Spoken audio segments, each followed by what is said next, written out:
Good afternoon, everyone. Thank you for joining us for the virtual program today, Nonprofit Annual Reports, How to Tell Your Story Effectively with Jim Trotter.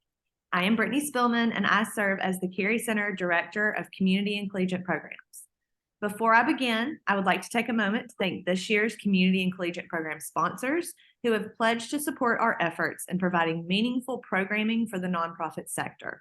Thank you to Auburn University Outreach, the Community Foundation of East Alabama, the United Way of Central Alabama, the River Region United Way, KPMG, Auburn University Outreach, Office of Public Service, the Drummond Thorne Stooks Fund for Excellence, and a community service grant made possible by State Senator Randy Price and State Representative Joe Lovern. Please let me know if you are interested in being a sponsor for future programming. Jim Trotter is the Vice President of Development and Marketing at the Walker Area Community Foundation in Jasper. Jim works closely with donors to ensure their passion for giving is being fulfilled. He also oversees all outward-facing branding for the foundation, both digital and in print. Jim acquired a bachelor's degree from the University of Alabama and worked for the largest entertainment company in the world, Live Nation, for 7 years, where he oversaw sponsorship and premium seat sales for both Alabama and Mississippi. In 2020, Jim joined the Walker Area Community Foundation as its Director of Donor Development and became Vice President of Development and Marketing in 2021. Jim serves on the Board of Directors for Grammy Museum, Mississippi, and New College at the University of Alabama. Jim, can you tell us about nonprofit annual reports and how to share our stories effectively?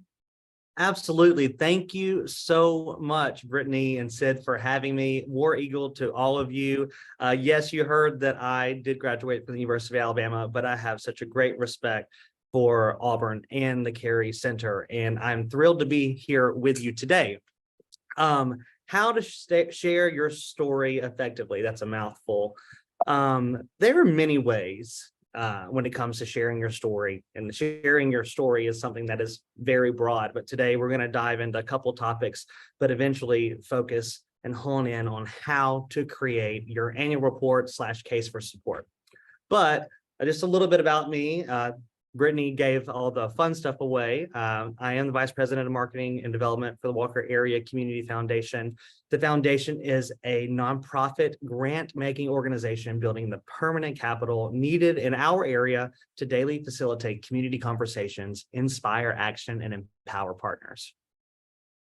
A little bit about my professional experience. I did work for Live Nation for 7 years and did oversee premium seat sales and sponsorship sales, which essentially was connecting brands to experiences to now at the Walker Foundation, to connecting people who care to the causes that matter to them.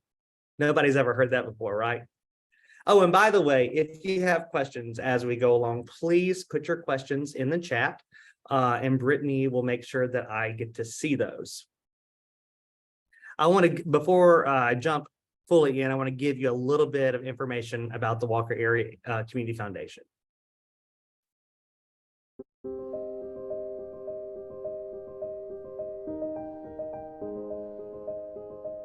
The foundation's role in the first 10 years was one of growth. It was very small. The staff was John Oliver and Sue Lett.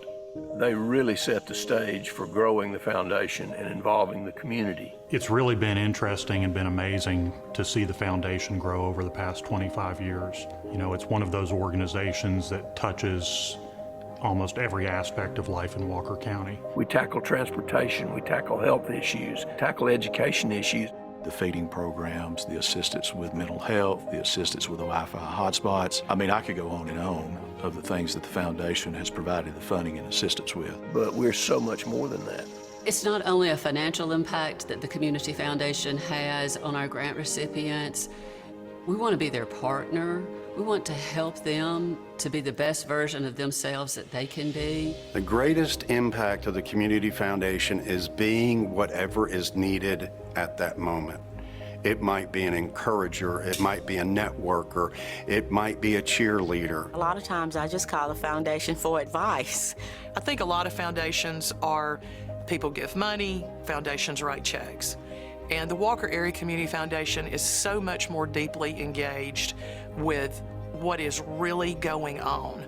It's not just a series of let's look at these grants, let's see which ones sound good to us, but it's analyzing problems, coming up with data-driven solutions. I can't imagine the vision that those who started this foundation had at the time they started it, because I don't think you can drive a block. I don't think that you can turn around in this county and not see or feel the impact of a program that the Walker Area Community Foundation has funded.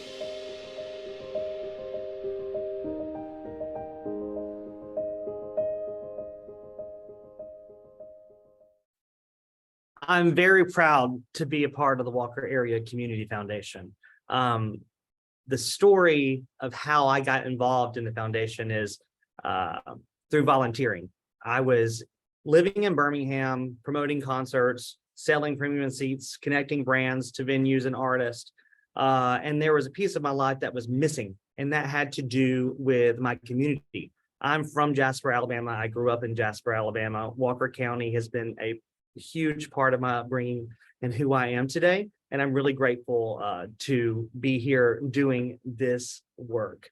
I started out as a grant reviewer for the foundation. I was on the team of grant reviewers where nonprofits would send us applications. I would go interview them, try to get to the bottom of what their needs were, and fell in love with the process of what we do. You all know we are in this type of work because we care about our community. And that is something that we all need to cheer about. In the South, whenever we see the word cheer, we automatically associate it with sports, cheerleaders, celebration. While sports doesn't really apply in our case today, both cheerleading and celebrating the great work of our nonprofits, that does apply. We are all our own biggest cheerleaders. So what does that have to do with today? Well, kind of everything. Everything in the nonprofit world loves an acronym. So to get our talk started today, I wanted to start with my CHEER acronym.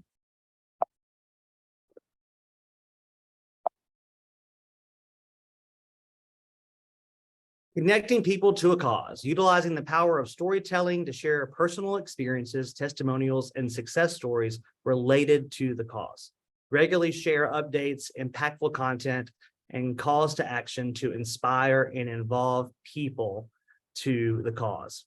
Utilizing the power of storytelling to share experiences and testimonials and success stories related to your cause. This helps create an emotional connection and engages people on a deep level. I have a dear philanthropist friend of mine. She may or may not be on the call today, but she stresses the importance of an emotional connection when it comes to getting people to join your mission. In fact, she says you need to get people to cry 3 times before they decide to give to you. And there's some truth into that. But by combining multiple strategies and consistently communicating your mission, nonprofits can effectively connect people and their cause and inspire others to take action. That was the C in CHEER. Highlighting unique resources. Launch targeted outreach and awareness campaigns to promote unique resources specific to your nonprofit. Share stories and testimonials from individuals who have benefited from your resources. What does this mean? This means that you need to be able to tell people what you're doing and how you're doing it. You need to utilize various different communication channels, including social media, email, newsletters, local newspapers, radio stations, community bulletin boards, and your case for support, which is what we're going to talk about today, to raise awareness about available resources and how people can access them. Share the stories and testimonials from individuals who have benefited from your nonprofit's resources. Highlight how these resources have positively impacted their lives. And this can be done in many different ways. That's the H in CHEER.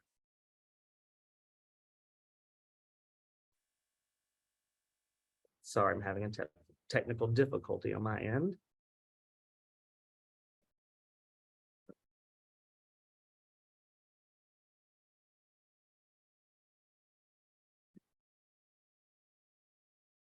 We love technology, right?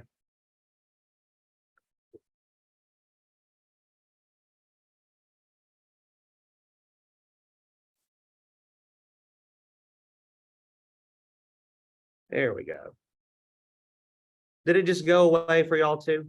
Yes, we see your desktop right now. Wonderful.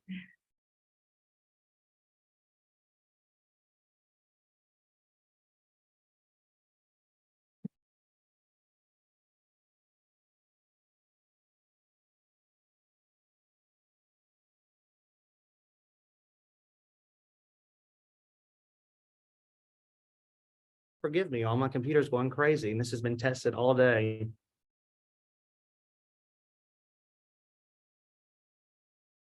Jim, we've all been there. Let's see.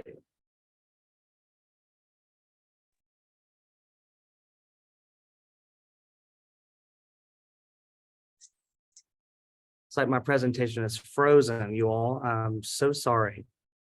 Let me try to stop share and see if I can get this fixed.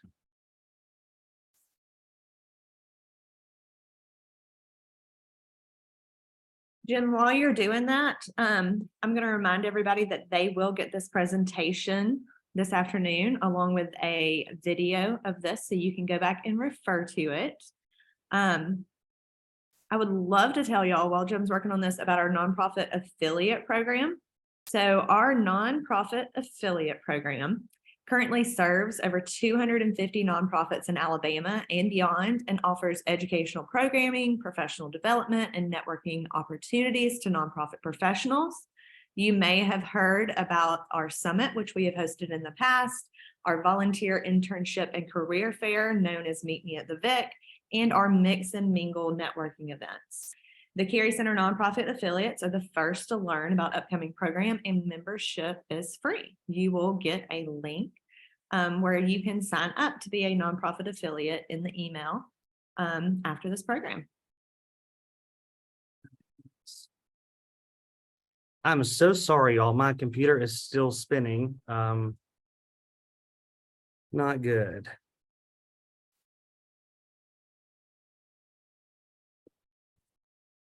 I'm going to try to leave and come back and see if that'll work. Go right ahead.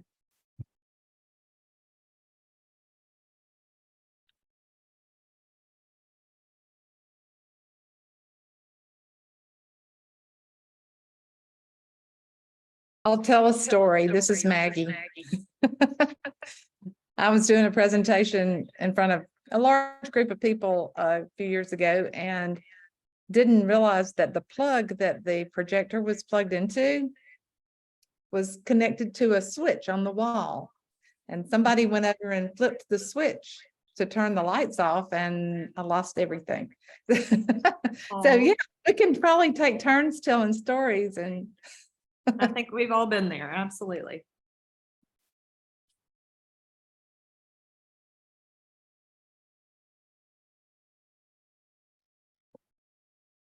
Brittany, could you talk a little bit more about what y'all do? I mean, you just kind of gave a quick elevator pitch. Yes, absolutely. So this week we released our program and event schedule for the Carey Center Community and Collegiate Division. We have a in-person and a virtual event a month. The virtual events, just like this, are completely free. Our in-person events are $10. They last about 4 hours. They include lunch, and we are going to Birmingham, Jasper, Dothan, Prattville, Macon County, Tallapoosa County, Shelby County, Montgomery, St. Clair County, and Russell County this year. So we hope to see y'all in person for one of these events. The best way to keep up with what we are doing is to join our nonprofit affiliate program, so you can get that email and be the first to know. But it's also on our social media, where we will be releasing the agendas for each of these events. So this is Casey from Eastern Shore Chamber. So will you come to the south part of the state like next year? We hope to. That is on. Rotate that. Yes. So the places that we are going this year, besides Jasper, are not the places that we have been in the past. So we are trying to cover the state and go to different places. But yes, we are planning. I've talked about going to South Alabama. We hope to have gotten it in this year, but we kind of ran out of space. So maybe in the summer, if not next year for sure. I'm in Baldwin County, and we're very closely aligned with the chambers and folks in Mobile County. So we could do a Baldwin, Mobile County, maybe together, so Okay, that you don't have to make 2 stops. that Because I sounds know like as a a great chamber, we idea. have 65 nonprofits that are members. Wow, that is amazing. And would love to get them connected to the affiliate. As a matter of fact, I'm gonna, after this, send your information to them and encourage them to join the affiliate program. That would be great. Thank you so much. You're It welcome. looks like Jim is back. So Jim, we will turn it back over to you. I apologize for that, but technology does what it does. So we are on our CHEER acronym. We are on H, highlighting unique resources. We've talked about including social media, email, newsletters, local newspapers, all the different outlets on how to share your story. E, encouraging community conversation. Create content that gets community members engaging with each other. Use media platforms to invite community members to share their viewpoints and engage in dialogue. Be a conversation starter on your different mediums. You want to do that. You want to encourage people to talk about the issues that you see in your nonprofit and what you're working on each and every day. Empowering leadership. This is something that can be sometimes a bit tricky. While you want to stay apolitical, there are times that you can benefit from the influence of your community leaders, whether it's having them at the table for a conversation or inviting them to an event. The more influence you have in the room or at your table, the more opportunity you have to create other cheerleaders for your organization. Resource utilization. It is imperative that you are always thinking outward in your work. If you're not capturing the right now of your work, there will be no way to show others what you are doing. Perception is reality, and people don't know what they don't know. So you must show them. So here's a question. What is a way that we can do that? Well, we have this device at our fingertips, and you can take pictures and document things with this phone that are as great quality as a professional camera. So always make sure that you are documenting the great work that you're doing. So a little bit about social media. This is pretty self-explanatory. From all the different channels that you have, Instagram, Facebook, TikTok, Twitter, and more, there are numerous social media outlets to share your story. Utilize features like stories and highlights to share information. Links can be shared on social media pages to increase engagement. Newsletters. Creating a newsletter is simple, and it's a way to be able to share longer stories, highlight upcoming events, and engage with supporters. Newsletters can be digital or they can be printed, and it can be as simple or as creative as you like. One thing that we did that transformed our engagement with our newsletters was we put honorariums and memorials. A lot of times people honor people in our community through giving to the foundation. So we have an area of our newsletter that's dedicated just for that. Obviously, having a great relationship with your newspaper, make the media's job easy. What we found at the foundation is with your local entities, there are many times when they don't have the staff or the time to take to find the stories. So a lot of the coverage that we get, we write the stories ourselves, and we send them to the people in the media outlets at the paper, and they are grateful that we have done their work for them. And it's also a way for you to make sure that the word gets out in the way that you want it to get out, and you can control how your organization is perceived. Website, that's pretty, self-explanatory. Your website can be used as a platform to share your own content and provide an in-depth information to the community. It's also creating an accessible website can allow you to better serve your community. Unique ways. This could look different depending on your community size and your assets. This could look like flyers at a community billboard. You could share stories at events or create forums, community platforms to share your missions and your goals. And the most effective way of telling your story is by word of mouth. Word of mouth is an important part of storytelling that can be driven by all other outlets of storytelling. Sharing stories about members of your community causes community conversation that drives individuals to your organization. This can mean new donors, new volunteers, more people getting involved and helping you do your work.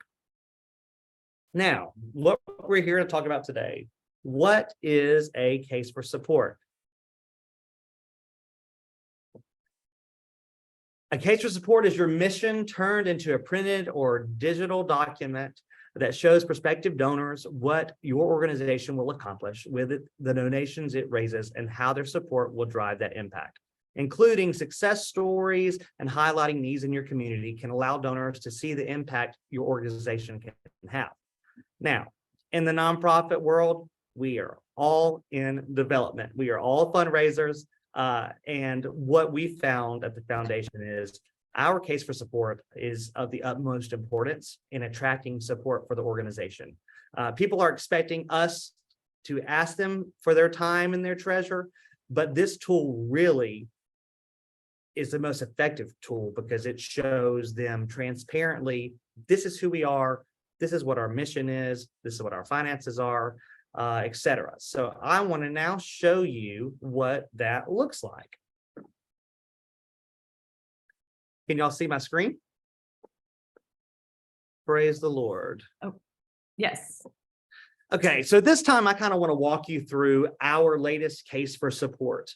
I want you to think about how this could be tailored specifically for your organization. Now, this is something that the foundation was doing before I arrived here. They had an amazing process. Shout out to all the foundation employees. They've got it right. Though we've implemented some changes throughout the years, this format has been tried and true for us. So I just want to take you through the cover. It's a child with the word onward. This year, our theme is how has our organization propelled our community onward? So we want to tell the story on the cover before getting into it. If you keep going on the next page, it's a letter from our chairman. Now, our board chair is extremely loved in our community and is a huge cheerleader for us. Because of this, we felt it was important to have a message from him, including our theme of the year, along with his adamant support of our organization. This shows and gives us instant credibility to the work that we do and his belief in our mission. So you want to broadcast the people that are helping you achieve the goals, the people that are boots on the ground with you every day, whether it's a board member or an employee. You want to be able to show them. On the next page of our case report, case for support, it's something that is, it's pretty simple, but it's also very important. Why should I support the foundation, or why should I support any nonprofit? So this is your chance to show your prospective supporter the why. Why should they support you? Why should they volunteer for you? And why should they give to you? And how can they do so? We try to make this as simple as possible for our donors. Also, if you look, the next page shows how can I give.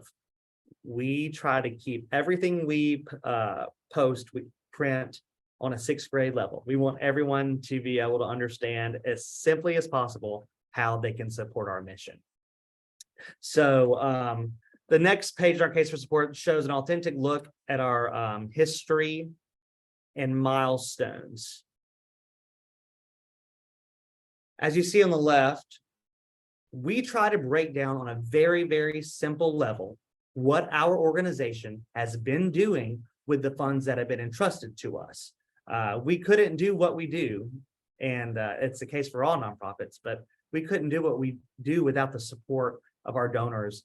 And so we try to break it down in the simple way, the magnitude of the work that we do every day. If you look at the bottom statistic, a number of people whose quality of life has been improved because of the foundation, that's a big number, because we've had a lot of people support us that have given within our county and outside of our county. So we're very proud of that. And we try to make it a relatable figure that we can share. Moving on to the next page, if you take a look, you will see a bunch of names of organizations, and then you'll see some that are highlighted in bold. And those are our areas of focus. And we laid this out strategically this way to show people the many different areas that we're involved in, the many different nonprofits we support. We want our donors to know that their passions are our passions, and our different donors have different passions. So it's important to us that we show all the areas in which we support so that donors can find an area of focus that they can resonate with. I understand this may be different for your organization, but you can tailor this to fit the work that you do. I mean, no matter what your organization is, you're not just helping one type of person. So be able to show the different types of people that you're helping. Continuing on to the next area of our case for support. The thought of authenticity is always in everything that we do. The next pages you see highlight all of the funds who help make what we do possible.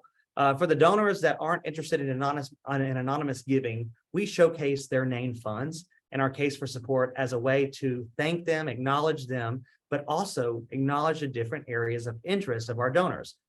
Not everyone in our organization, like I said earlier, supports the same types of causes. We like to think it's a good to highlight these, and it shows our supporters who our additional cheerleaders are. In fact, we had a new fund, a new supporter to our foundation come because of these 2 pages right here. They were able to see another person that had a fund, and that made them interested in what we're doing, and it became a little bit more real. So they began to ask questions to us, how do we get ours? And we helped connect the dots for them on that. You never know what the tipping point is for a prospective donor. But moving on from the technicalities to the fun part, telling our story. This isn't as simple as it sounds. We're in the middle of our own worlds every single day. We're in the weeds on the pressing needs of our communities and organizations. However, this is the time to let your best success stories shine. For us this year, we highlighted 3 varying areas of focus that have been substantial initiatives of our work. We were strategic in selecting these because we wanted to show our supporters how vast the scope of our work is.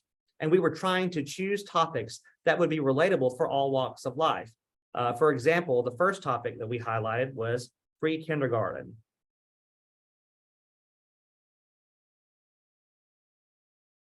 The next topic that we highlighted this year was STEM.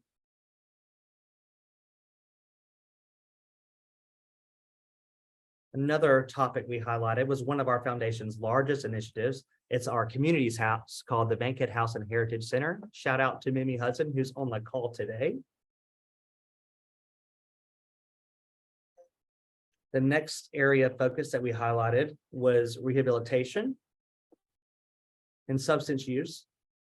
These are extremely different areas of focus, yet they're all of the biggest projects we've worked on in the past year. If you notice, each of these articles share a success story. I'll be happy to share with you the link to this publication. I sent it to Brittany when we're finished. But whether it's expansion of resources, a gift of a heritage center to the community, or recovery, we've highlighted various areas of focus to show the community the type of work that we do. Now, this is going to be very specific to your organization. And not everyone has as many different areas of focus, but everyone has different people who have benefited from the great work that you have done. So that's a common thread in everyone here on this call. And these are the stories that you want to be able to share in your case for support. Moving right along, history and milestones. Tell people how and why your organization exists. I dare say that if I asked any specific person on this call, how did your organization begin? There would be a story within that. And people want to know that story, especially if they're making a financial commitment to you, which is what you're wanting them to do. So I know I have my own story as to why I'm involved in the foundation. And I know that you have your own story as to why you're involved in your nonprofit. Moving on to the cheerleaders. I bet you all are tired of hearing that word. Earlier, I used an acronym about cheer and the importance of cheerleaders. make sure you show your folks your internal cheerleaders. Not only does that help you with your reach, it also holds them accountable to be an ambassador for all of the great work that you do. We always put this at the end of our publications, along with our staff's emails, so that anyone who is interested in learning more can see who they may know or need to be introduced to reach out to ask further questions. Sum it up.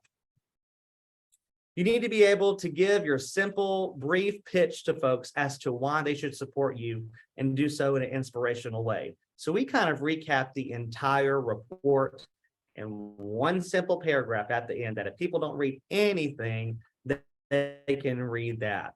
And then last but not least, in fact, last but the most, have the ability to give now in your case for support. In today's world, instant gratification is so relevant in our lives. I was thinking about this morning when I was driving to Jasper, and I ordered breakfast on my Chick-fil-A app. I do. And you can do everything in one place. You can place your order, you can pay, you can receive points in all the location. So making giving to your organization as easy as possible is imperative.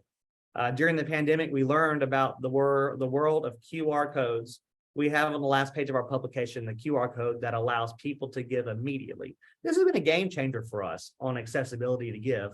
You know, of course, we have the traditional giving envelopes that are enclosed in the case for support, ways to give in our case for support and website, but also the QR codes make giving really simple. And all you have to do is open up your camera on your phone to see.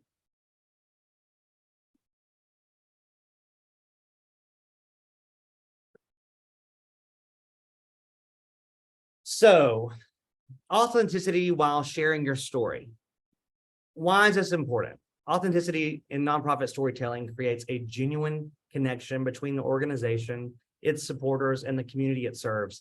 It helps build trust, emotional resonance, and credibility, leading to an increased engagement, support, and long-term impact.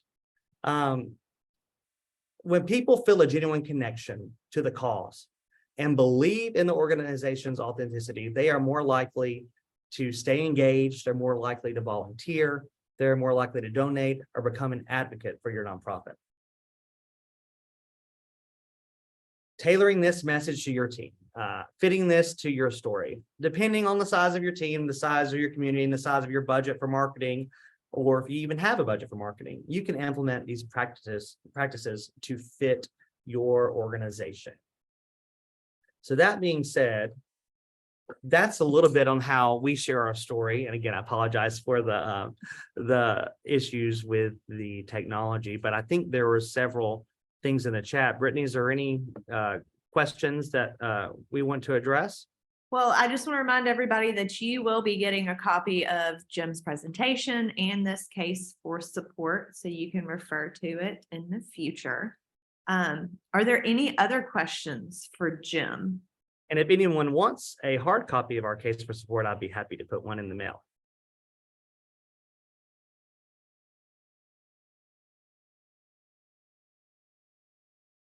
What are some of the best things to include in your case for support? What is a must-have item that you have to include every time, Jim? Well, for me, I support different nonprofits. And when I'm looking at their information, I want to see what it is they're doing. So it's so important to have a success story. I think that's a must-have. And I think you have to have the ability to have transparent view of who is involved in the organization as well. That only helps you because in Alabama, we are all connected somehow. And if you see a face in your case for support of someone that you recognize, you're more likely to have the credibility and want to give. So you might have already answered Jordan's question, but she said, do you use actual photos or do you use stock photos? We use actual photos. So everyone you see in our case for support, they are our Walker County Walker County's own. There are our folks that we serve every day. Now, it's sometimes a little tricky whenever you're trying to choose people for these publications, because you obviously want to always paint people in a positive light. And some people that have dealt with some serious issues,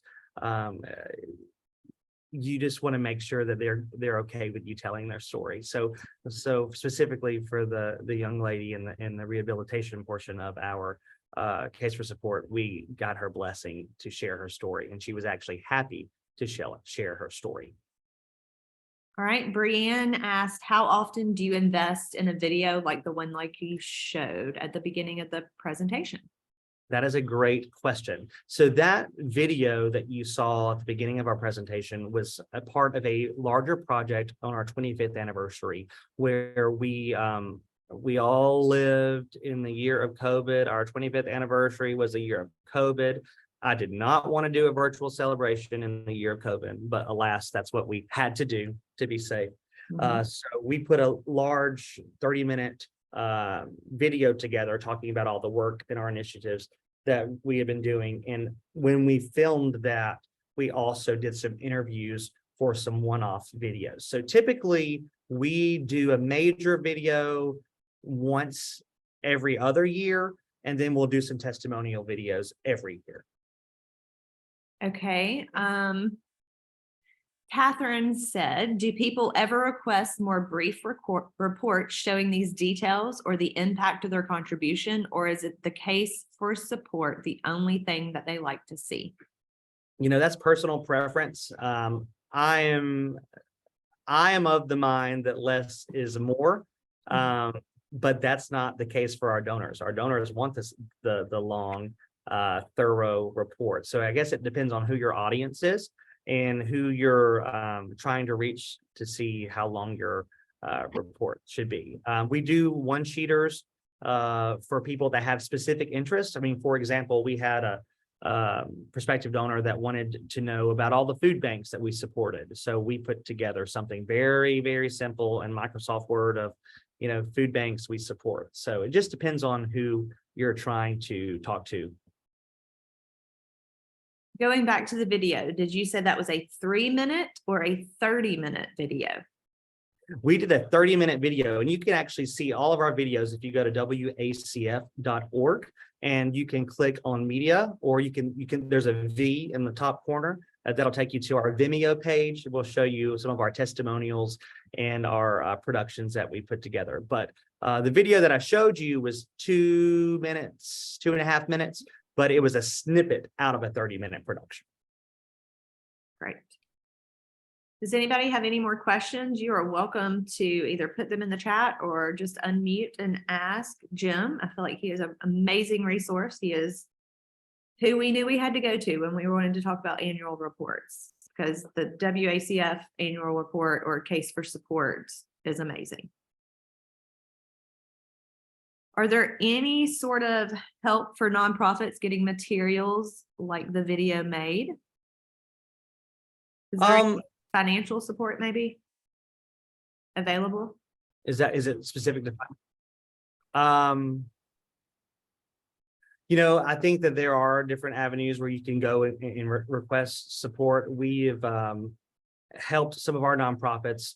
A lot of, you know, we have a camera here, so I'll go take pictures for our nonprofits and we'll send them to them. But as far as have we underwritten anyone's video, we have not done that. But I'm sure if you're looking to do that you could, there's so much you can do with this device, y'all. I mean, seriously, I'm starting to do some of our testimonials, just trying to just do them with my phone, kind of do a phone interview to see how it turns out, and then put it on a program on my computer to edit. So there's power with what you carry around in your pocket. So Jim, just to delve a little bit more into this, are there any organizations that you know of that help nonprofits specifically create materials like this? No, but what I would say, if anyone would like to get together for a one-on-one Zoom, I'd be happy to talk to you and help you figure out resources. And you can also, there are resources out there such as give it a Google, but what are free resources like Canva that you can use for a nonprofit to put your publications together? Do you update your case for support every year? We absolutely do this every year because it's important for us to show our donors the progress we've made and where we've invested our community's dollars. So this is something that we do every year, and we have it done by the first quarter. That leads into our next question. Who should we send our annual report to, and when should we send it? Ooh, that's a good question. Mhm. It depends, again, it's donor specific. Different people give at different times for different reasons, right? Mhm. I would say that it's important to get your case for support in the hands of financial advisors in the last quarter of the year. We know who those are in our community. In fact, one of my interns' jobs this past summer was to give me a list of every financial advisor in our community, and I want to write them, and I want to put one of these case for supports in the mail to them because they are some of our biggest advocates. So making sure you have it available by the end of the year, but it's imperative to have it accessible early on. And our case for support also lives on our website. It's entitled Annual Report or Case for Support. It's under both because people, for us, it's the same thing, but some people it's not. And you can actually access it there as well at any time. David said that they just traded professional video production for a year-long membership at their Jewish community center. So the video was wonderful. So those in-kind trades are great ideas. Absolutely. Maggie said that she occasionally does short videos for some of the Wild Alabama projects and then sends those to donors and board members and calls them thank you videos. That's a cool idea. That's actually a great idea. We did this a couple of weeks ago from a grant that we funded. A new organization did some renovation on a space. And so I went and took a video of the space being used and sent it to the donor. And that meant more to them than I realized it could. Absolutely. So that's a great point, Maggie. Any other questions for Jim?